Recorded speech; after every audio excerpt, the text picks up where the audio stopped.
오늘 우리에게 주시는 하나님의 말씀은 마태복음 13장 24절에서 30절과 13장 36절에서 43절 말씀입니다.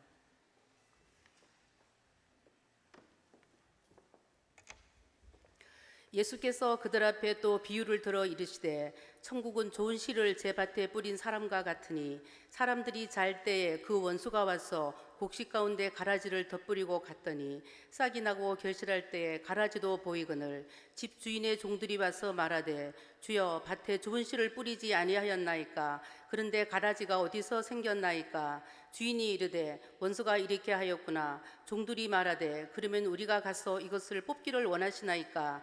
주인이 이르되 가만두라. 가라지를 뽑다가 곡식까지 뽑을까 염려하노라. 둘 다 추수 때까지 함께 자라게 두라. 추수 때 내가 추수꾼들에게 말하기를 가라지는 먼저 거두어 불사르기에 단으로 묶고 곡식은 모아 내 곳간에 넣으라 하리라. 36절입니다. 이에 예수께서 무리를 떠나사 집에 들어가시니 제자들이 나와 이르되 밭의 가라지의 비유를 우리에게 설명하여 주소서. 대답하여 이르시되 좋은 씨를 뿌리는 이는 인자요 밭은 세상이요 좋은 씨는 천국의 아들들이요 가라지는 악한 자의 아들들이요 가라지를 뿌린 원수는 마귀요 추수 때는 세상 끝이요 추수꾼은 천사들이니 그런즉 가라지를 거두어 불에 사르는 것 같이 세상 끝에도 그러하리라. 인자가 그 천사들을 보내리니 그들이 그 나라에서 모든 넘어지게 하는 것과 또 불법을 행하는 자들을 거두어내어 풀무불에 던져 넣으리니 거기서 울며 이를 갈게 되리라. 그때의 의인들은 자기 아버지 나라에서 해와 같이 빛나리라. 귀 있는 자는 들으라. 아멘. 이제 정주영 목사님 나오셔서 해와 같이 빛나리라는 제목으로 하나님의 말씀을 전해주시겠습니다. 하나님 아버지, 연약하고 부족한 종이 하나님을 의지해서 다니셨습니다. 하나님 연약한 모습을 감추시고 오직 성령만이 역사하사 하나님의 말씀만을 대언하게 하여 주옵소서. 거룩하신 예수님의 이름으로 기도드립니다. 아멘. 우리는 하나님의 살아계심과 전능하심을 분명히 믿는 그리스도인입니다. 그러므로 우리는 할렐루야 전능하신 주가 다스리네 라고 기쁘게 찬양할 수가 있습니다. 하지만 이 세상의 어떤 곳에서는 과연 하나님께서 살아계신다면 이런 일들이 일어날 수 있을까라는 질문을 불러일으키는 비극들도 벌어지곤 합니다.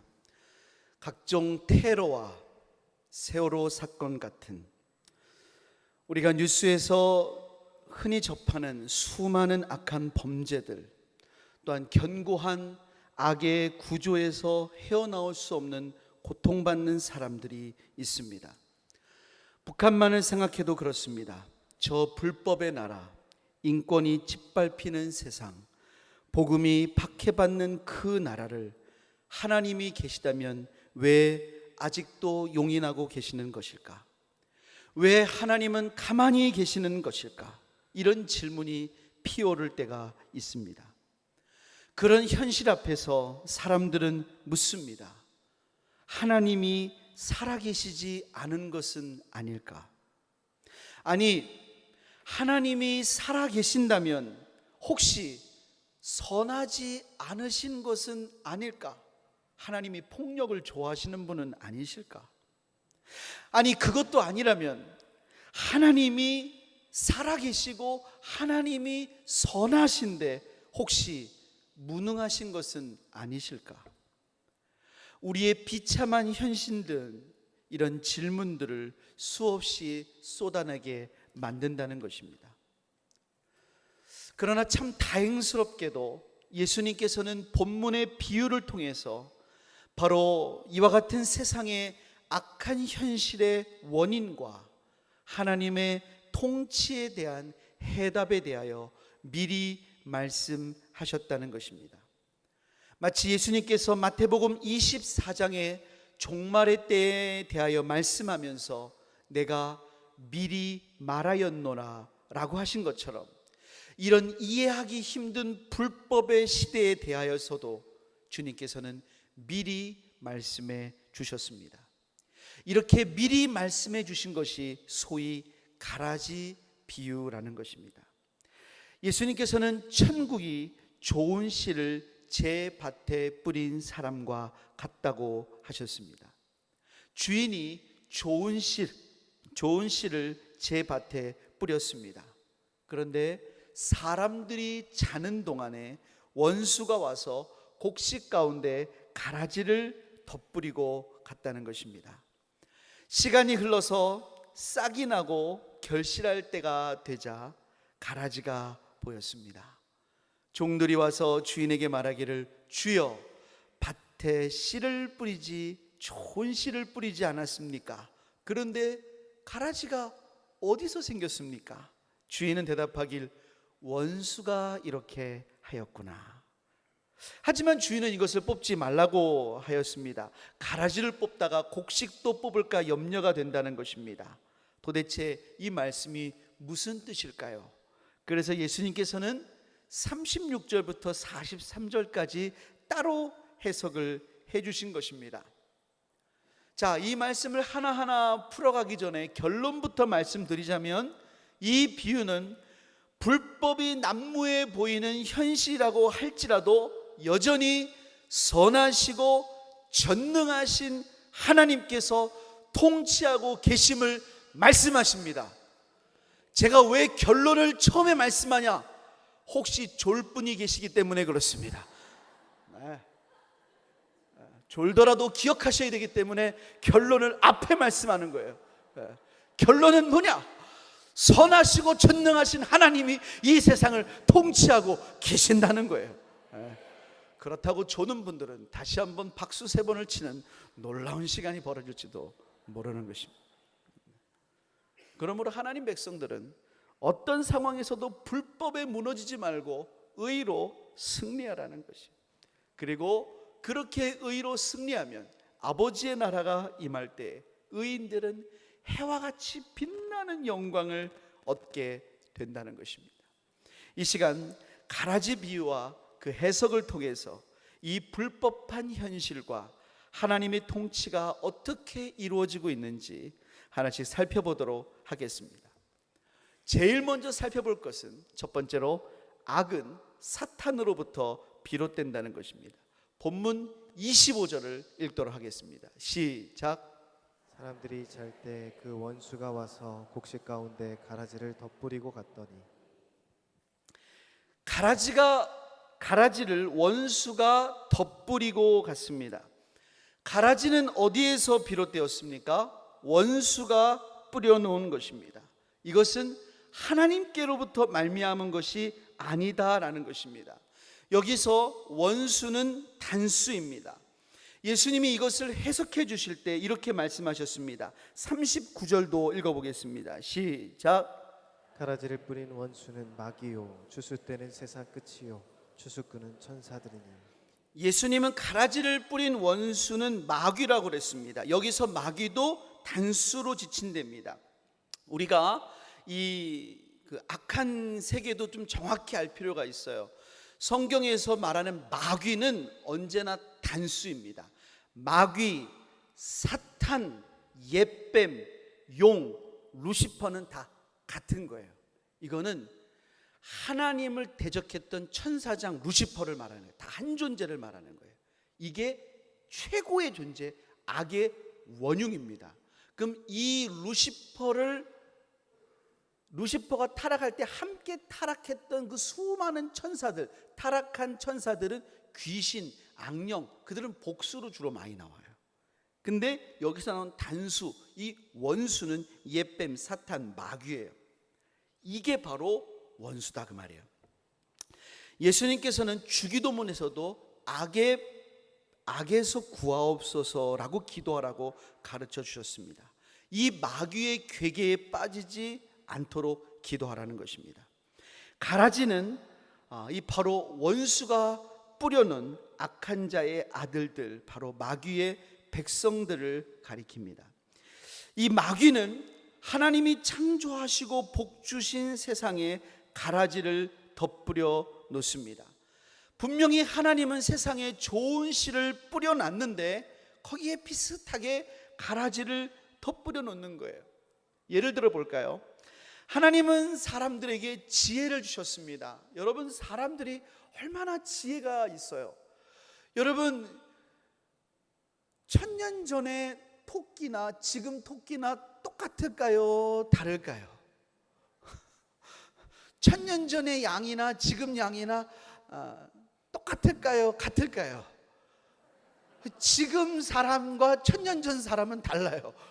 지혜가 있어요. 하나님은 사람에게 정복하라고 그랬어요. 얼마나 많이 발전했습니까? 그런데 여기다가 마귀는 가라지를 덧버렸어요. 악한 자의 아들들이 있어요. 그래서 바벨탑을 만들어요. 그래서 전쟁을 해요. 여러분, 과학이 발전한 이 과학을 가지고 여러분 얼마나 최첨단 무기를 만드는 줄 아세요? 가라지가 섞이는 거예요. 하나님이 음악이라는 걸 주셨어요. 여러분, 음악이 얼마나 좋아요. 근데 여러분, 음악에도 가라지가 섞여요. 이게 얼마나 음악이 굉장히 좋은 거 아닙니까? 근데 가라지가 섞이면요, 이것이 사람의 영혼을 망칠 수도 있어요. 미술도 굉장히 좋은 거예요. 근데 여러분, 미술도요, 거기에 가라지가 섞이면요 이상해요. 이상할 수가 있어요. 성이라는 것도 얼마나 좋은 거예요. 하나님이 성이라는 걸 주신 건 굉장히, 근데 여러분에게 가라지가 섞이면은요 이상해지는 거예요. 동성애도 좋다는 거예요. 심지어 여러분, 어느 외국에서는 어떤 남자가 결혼식을 올렸는데, 누구랑 결혼식을 올렸냐? 노트북이랑 결혼식을 올렸어요. 여기 노트북에 실컷 포르노를 모아놨는데, 이 포르노를 실컷 모아놔서 너무너무 이 노트북이 사랑스러우니까 이 노트북이랑 결혼식을 올렸다는 거예요. 짐승이랑 결혼식을 올려요. 심지어 어떻게 하냐? 자살 예찬론자도 있어요. 내가 태어날 때는 내 의지를 가지고 태어나지 않았다는 거예요. 내가 죽을 때만큼은 내가 선택해서 죽는 게 맞지 않냐? 자살 예찬론자가 있어요. 이게 다 뭐냐? 원수가 가라지를 뿌린 거예요. 굉장히 뭔가 일리가 있는 것 같지만 마귀가 다 헷갈리게 만드는 거예요. 이 배후에 누가 있냐? 원수 마귀가 있는 거예요. 이 원수 마귀에 속아서 사람들이 전쟁도 하는 거예요. 가정이 깨지는 거예요. 민족이 분열되는 거예요. 다 거기에 놀아나는 거예요.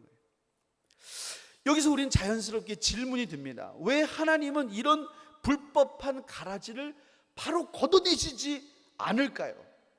27절 28절 한번 읽어보겠습니다. 시작. 집주인의 종들이 와서 말하되 주여 밭에 좋은 씨를 뿌리지 아니하였나이까? 그런데 가라지가 어디서 생겼나이까? 주인이 이르되 원수가 이렇게 하였구나. 종들이 말하되 그러면 우리가 가서 이것을 뽑기를 원하시나이까?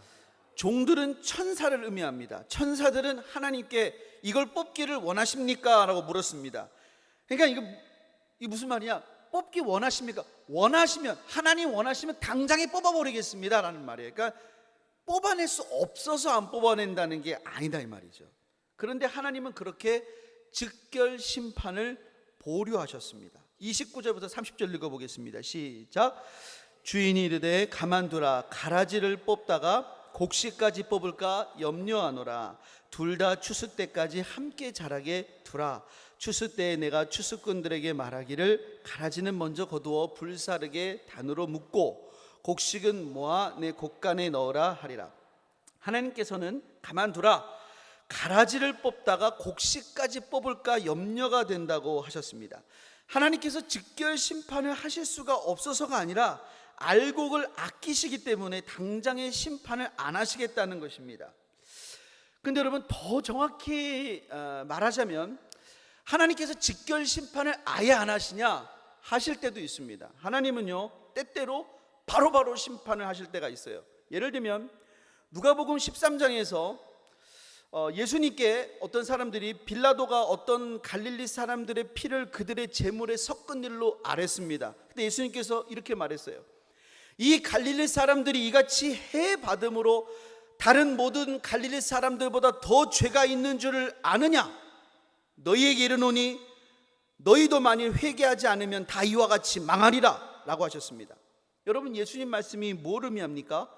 그들이 이렇게 해를 받은 것은 그렇게 제물에 피를 섞은 부정한 일에 대한 결과가 맞다. 하지만 너희가 지금 해를 받지 않았다고 해서 너희들이 그만큼 죄가 없다는 뜻은 아니다. 그렇다고 해서 너희들이 해받지 않은 것은 아니라는 것입니다. 너희도 회개하지 않으면 너희도 심판의 날에 무서운 심판을 피할 수 없다는 것입니다. 그러니까 지금 그들이 받은 심판은 하나님의 직결 심판이라는 거예요.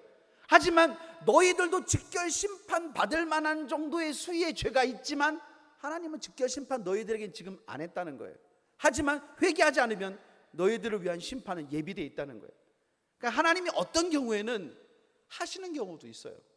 우리에게 경각심을 위해서 때때로는 하실 때가 있어요. 그래서 우리도 섬찟 놀라잖아요. 야, 하나님께서 우리에게 느끼게 하시는구나. 그런 경우가 우리에게도 있잖아요. 예를 들어 성경에서도 누굽니까? 아나니와 삽비라 부부 같은 경우가 바로 그런 예라고 할 수가 있겠죠.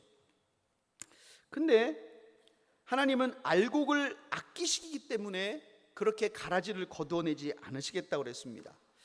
근데 여러분, 하나님께서 알곡을 아끼시기 때문에 가라지를 뽑지 않으시겠다는 말씀이 참 아이러니합니다. 물론 여러분, 이 말씀은 기본적으로 어느 정도 이렇게 밀이 자라면 가라지와 밀이 뭉쳐있기 때문에 뽑기가 어렵다는 말씀이에요. 그러니까 뭉쳐있으니까 이걸 막 발라내서 막 하려면은 그러다가 밀이 상할 수가 있잖아요. 그래서 어렵다는 말씀입니다. 뭐 제가 농사를 이렇게 지은 사람이 아니기 때문에 자세한 사정은 모르지만 제가 할 수 있는 범위 안에서 뭐 책을 보고 제 나름대로 연구를 한 결과 그래도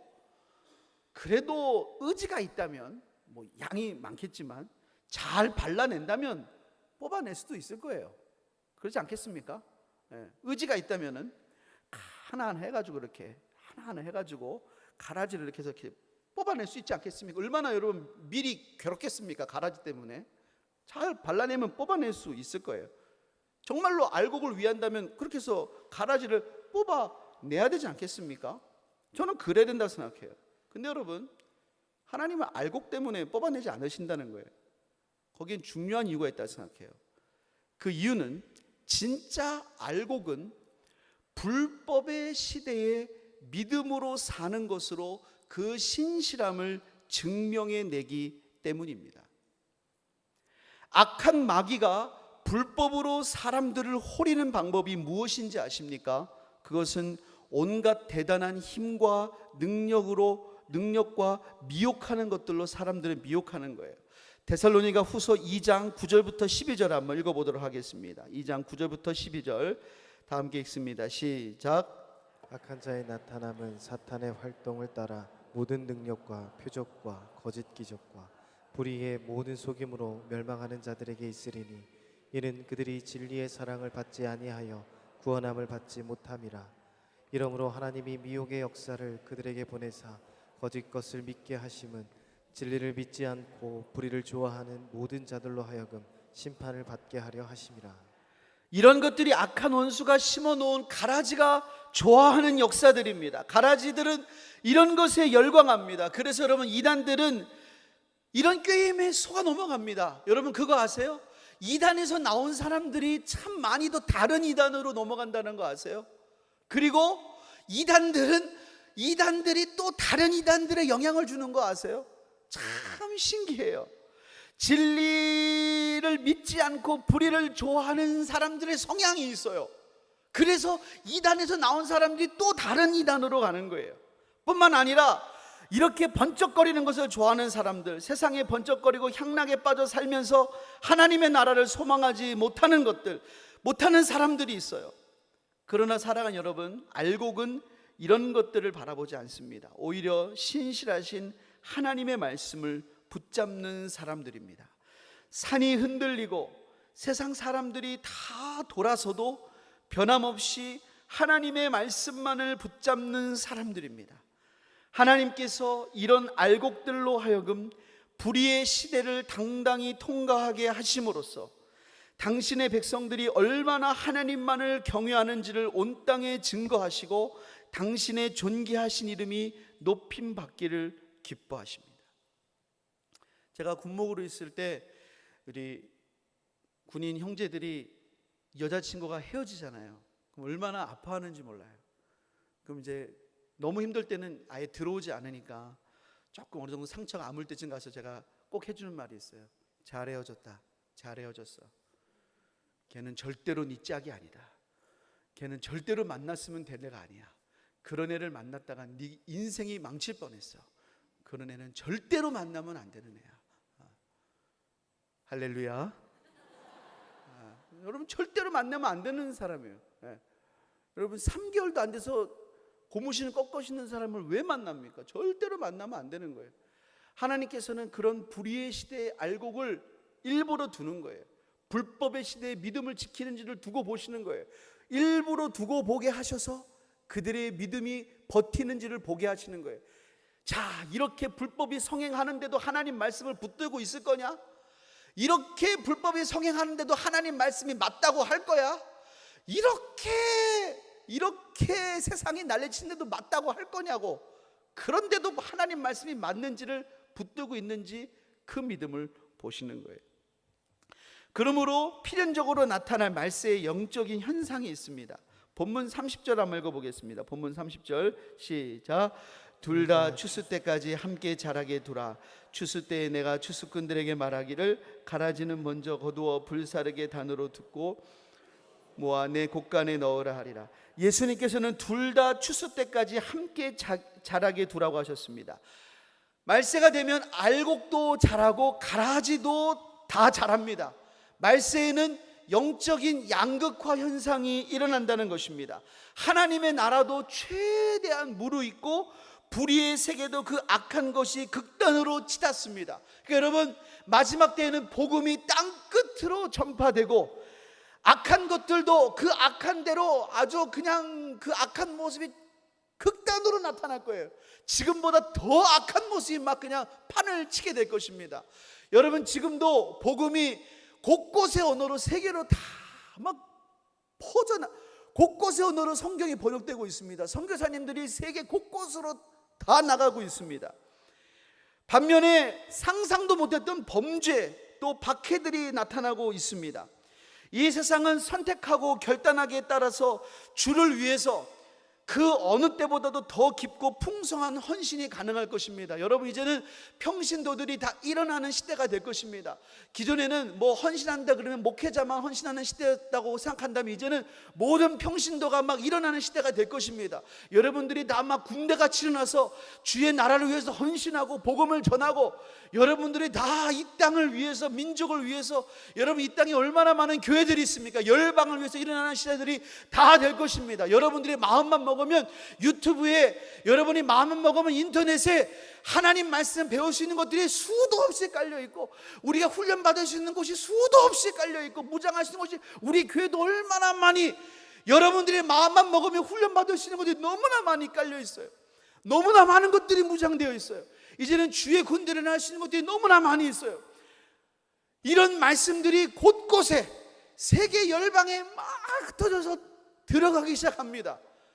세계 곳곳에 하나님의 군대들이 막 일어나는 그런 시대가 됐어요.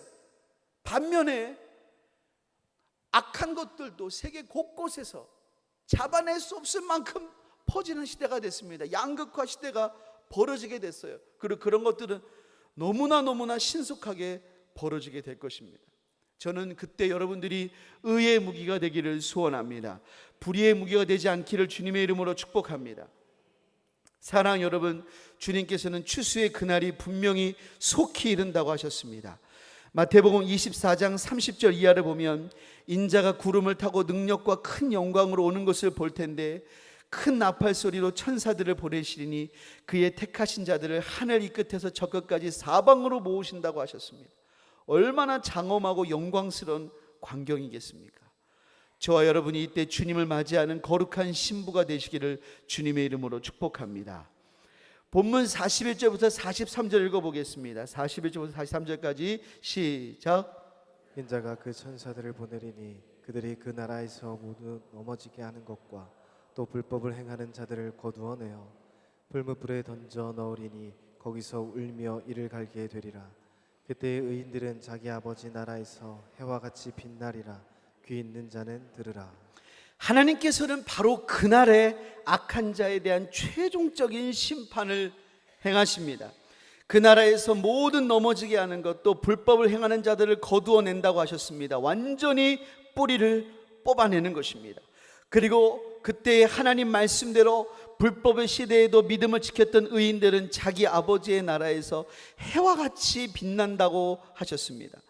여러분, 성경을 주의 깊게 읽은 사람들은 해와 같이 빛난다고 한 이 표현이 바로 우리 주님에게 어울리는 표현이라는 것을 느낄 수 있을 것입니다. 우리 한번 마태복음 17장 2절 말씀 한번 읽어보겠습니다. 마태복음 17장 2절 말씀 시작. 그들 앞에서 변형되사 그 얼굴이 해같이 빛나며 옷이 빛과 같이 휘어졌더라. 변화산에서 변화되신 예수님 모습입니다. 그때 얼굴이 해같이 빛났다고 그랬어요. 또 요한계시록 1장 16절도 읽어보겠습니다. 시작. 그의 오른손에 7별이 있고 그의 위에서 좌우에 날선검이 나오고 그의 얼굴은 해가 힘있게 비치는 것 같더라. 예수님의 얼굴이 해처럼 빛나는 얼굴입니다. 그런데 주님의 말씀을 붙들고 아무리 불법한 시대라고 할지라도 그렇게 믿음으로 지킨 사람들은 주님과 닮은 이 영광을 누린다라고 성경은 약속하고 있습니다. 아무리 그래도 그렇지 어떻게 이런 대우를 우리가 받을 수 있단 말입니까? 그런데 여러분, 성경은 이것을 우리에게 약속하고 있습니다.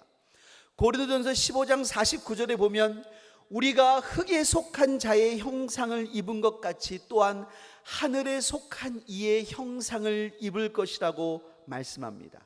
심지어 요한계시록 3장 21절에는 이기는 그에게는 내가 내 보좌에 함께 앉게 하여 주기를 내가 이기고 아버지 보좌에 함께 앉은 것과 같이 하리라 라고 하셨습니다. 이기는 자에게는 내가 내 보좌에 함께 동석시켜 준다고 그렇게 말씀하셨습니다. 사랑하는 여러분, 주님께서 우리가 이 악한 시대에도 주님의 말씀을 붙들고 신실하게 사는 자에게 정말로 해와 같이 빛나게 하시는 놀라운 은혜를 주신다고 분명히 약속하셨습니다. 우리가 이와 같은 은혜를 누릴 수 있기를 정말로 주님의 이름으로 축복합니다. 우리가 시간 한번 같이 찬양으로 고백하기를 소원합니다. 예수의 이름으로 나는 일어서리라 함께 고백하겠는데요, 원수가 나를 향해 와도, 원수가 아무리 가라지를 뿌려대도 예수의 이름으로 우리가 정말 일어서겠다는 그런 고백으로 정말 이 찬양이 우리의 기도가 되어서 정말 주님 앞에 이 찬양을 올려드렸으면 좋겠습니다. 예수의 이름으로 나는 일어서리라. 주가 주신 능력으로 나는 일어서리라. 원수가 날 향해 와도 쓰러지지 않으리.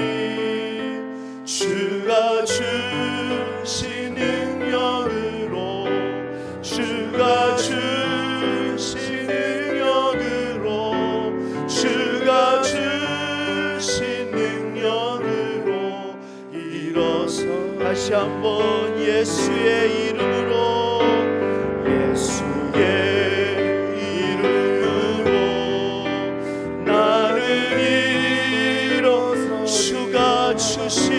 주가 주신 능력으로 나는 일어서리.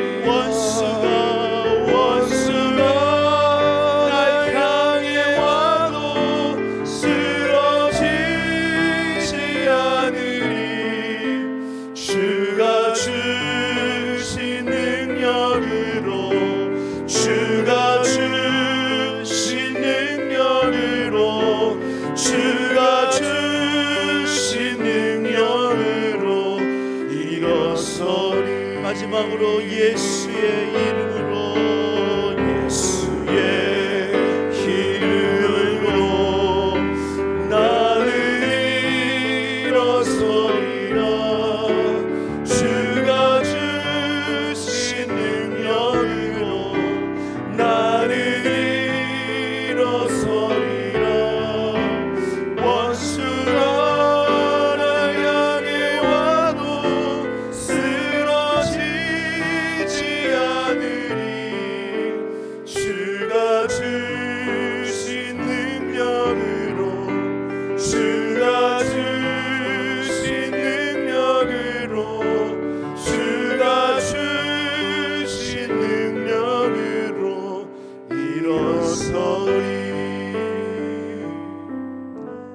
살아계신 하나님, 우린 때때로 죄가 많은 세상 속에서, 불법한 세상 속에서 정말로 하나님이 이 세상을 다스리시는 것인가, 하나님 의심의 마음이 혹 피어오를 때도 있었음을 하나님 고백합니다. 하나님, 그러나 우리가 변함없이 주님을 바라보는 것은 하나님 전능하신 하나님, 선하신 하나님께서 지금도 이 세상을 다스리시고 주관하심을 우리가 분명히 고백합니다. 소원하기는 예수의 이름으로 우리가 일어서게 하여 주셔서 원수가 아무리 우리를 공격해도 예수의 이름으로 승리하는 우리 모두가 될 수 있도록 우리 하나님 붙잡아 주시옵소서. 오늘 헌신하는 유괴소 구여전대회가 특별히 그런 여전대회가 될 수 있도록 성령님 더욱더 능력으로 붙잡아 주시옵소서. 감사드리며 거룩하신 예수님의 이름으로 기도드립니다.